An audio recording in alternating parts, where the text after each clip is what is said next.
Kathleen Light, you are unmuted and you may begin. Ms. Light, go ahead with your comments, please. Hello. And please keep your comments to 3 minutes so we can keep moving. Thank you. Absolutely. My name is Kathleen Light. I spoke at your last meeting about my sexual assault by a former state official. Today, I want to address the purpose of my public records request because DPS appears to assume it should decide which purposes count. DPS asks for special treatment of records involving criminal, administrative, intelligence, and threat assessment investigations.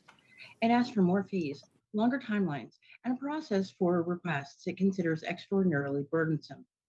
It also suggests treating requests differently when the agency believes they involve commercial use, social media content, or something other than the public interest. I know exactly what a threat assessment record can mean.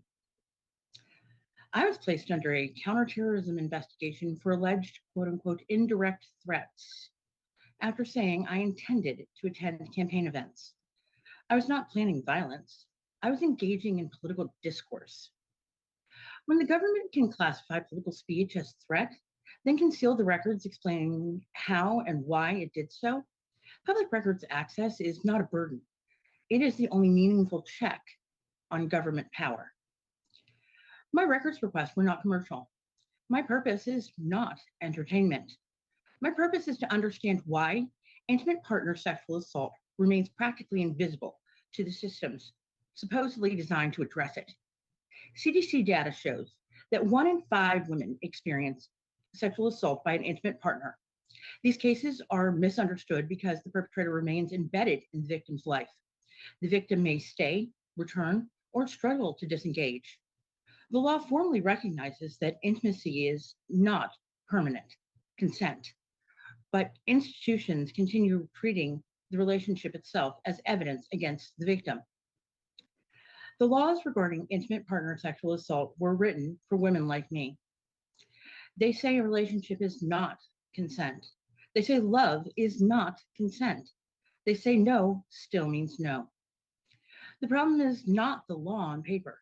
The problem is whether victims can obtain the records, showing why government refused to enforce it.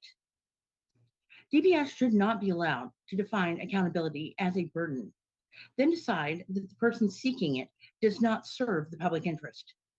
I represent 1 in 5 women who experience sexual assault by an intimate partner. My requests are not about profit. They are not about clicks. They're about accountability. If that does not serve the public interest, I would ask this task force one question: what does?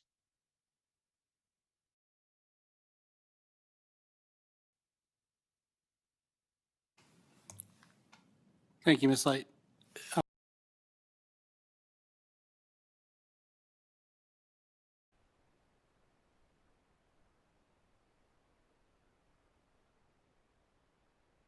Good morning. Welcome to